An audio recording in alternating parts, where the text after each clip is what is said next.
Fatwa itu pendapat. Fatwa bisa didebat. Fatwa tidak mengikat. Fatwa itu opini, tidak suci, meniscayakan toleransi. Dan sebaik-baik fatwa, suara hati nurani. Inilah Fatwa Guntur Romli. Assalamualaikum warahmatullahi wabarakatuh. Salam sejahtera untuk kita semua. Shalom, shalom aleichem, Om Swastiastu, Namo Buddhaya, Widek Dong Tien, Rahayu, Salam Nusantara. Pemirsa Cokro TV, kita melihat, menonton ada berita keluarnya mantan Ketua Umum Demokrat Anas Urbaningrum dari penjara Sukamiskin. Dan kalau kita tonton video yang beredar, ada penyambutan yang lumayan luar biasa dari mereka yang menyebut dirinya sebagai sahabat, sebagai pendukung Anas Urbaningrum. Dan keluarnya Anas memang bisa dilihat dari fenomena politik. Apalagi terkait dengan posisi Anas Urbaningrum sebagai mantan Ketua Umum Partai Demokrat. Kemudian juga dengan gejolak politik pada saat ini dikaitkan dengan Partai Demokrat sendiri, kemudian dengan partai baru yang dipimpin oleh sahabat Anas, Gede Pasek, yaitu Partai PKN. Dan juga posisi dikaitkan lagi dengan pencapresan Anies Baswedan yang masuk dalam koalisi Demokrat, Nasdem, dan juga PKS.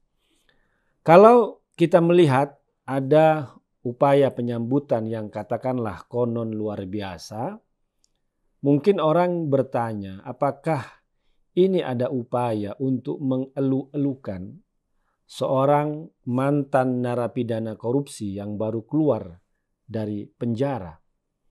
Karena Anas masuk penjara sebabnya tersangkut kasus korupsi yang sangat menghebohkan pada waktu itu dan menjalani hukuman selama kurang lebih 9 tahun di dalam penjara.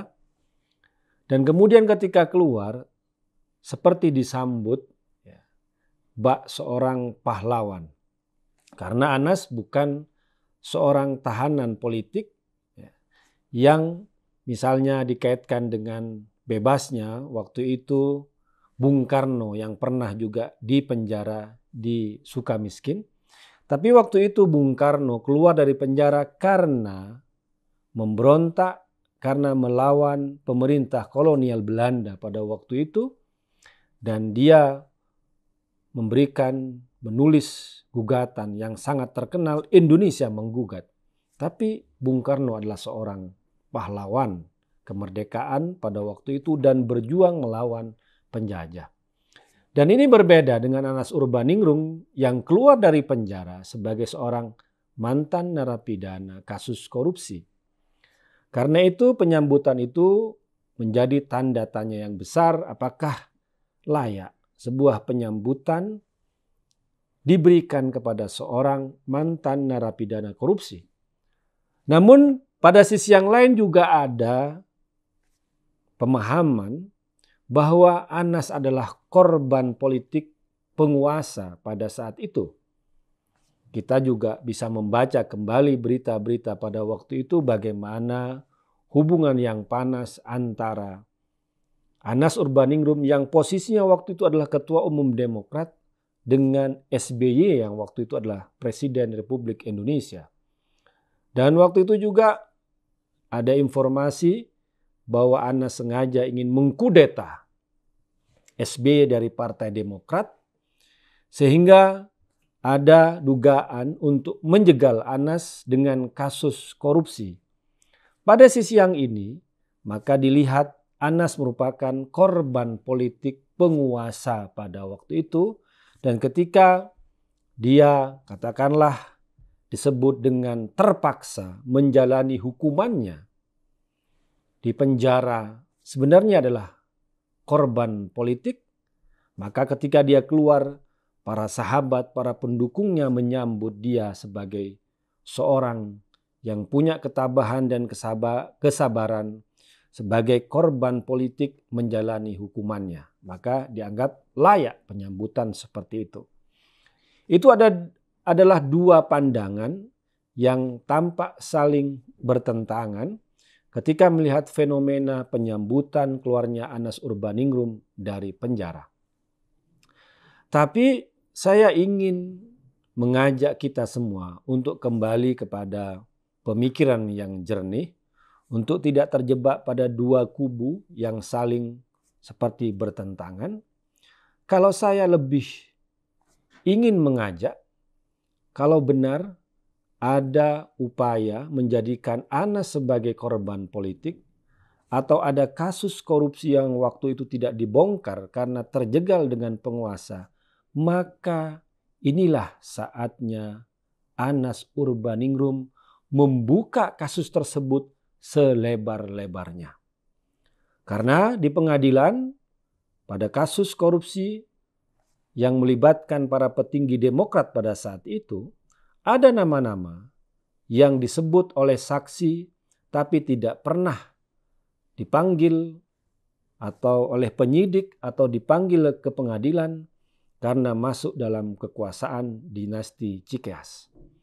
Maka sudah waktunya saat ini Anas untuk membongkar kasus itu sebenar-benarnya, siapa saja yang terlibat, maka ini akan lebih positif untuk publik untuk perang melawan kasus korupsi.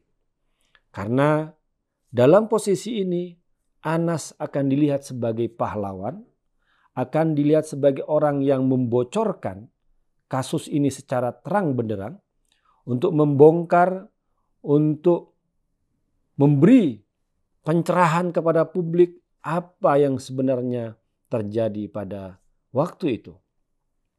Apakah dia sendiri atau dana itu mengalir kemana-mana, termasuk kepada penguasa-penguasa waktu itu, dan dengan dia membongkar, kalau dia memiliki keberanian untuk membongkar itu, maka dia akan dilihat sebagai orang yang punya jasa terhadap pembongkaran kasus korupsi di Indonesia.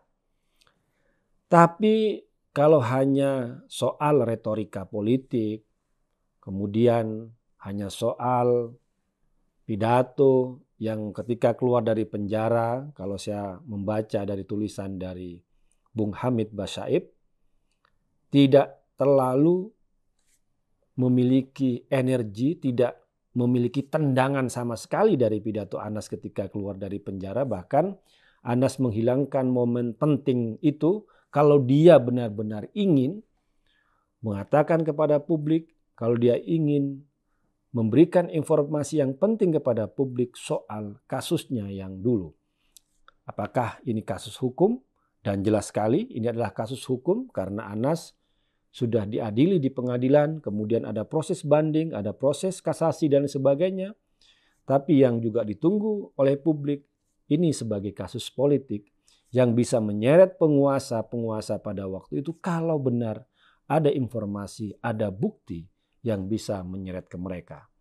Maka ini akan menjadi perjuangan yang baru bahwa korupsi itu identik dengan kekuasaan, bahwa korupsi itu berbeda dengan maling ayam, dengan maling motor yang tidak ada faktor kekuasaan di situ, tapi korupsi dalam dana yang besar, dalam dana yang mencuri uang rakyat yang sedemikian luar biasa, itu pasti terkait dengan kekuasaan seseorang.